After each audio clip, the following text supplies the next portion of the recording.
National Weather Service in Fort Worth has issued a tornado warning for East Central McLennan County in Central Texas, Southwest Limestone County in Central Texas, Northeastern Falls County in Central Texas, until 7:15 p.m. Central Daylight Time.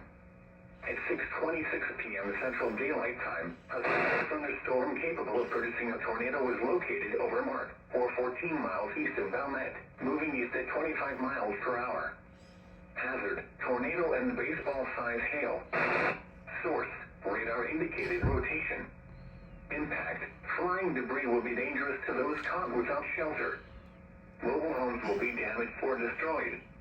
Damage to roofs, windows, and vehicles will occur. Tree damage is likely. This dangerous storm will be near Mart around 6:30 p.m. Central Daylight Time. Expect around 7:15 p.m. Central Daylight Time. The storm has a history of producing large, destructive hail. Take cover now. Move to an interior room on the lower floor of a sturdy building. Avoid windows.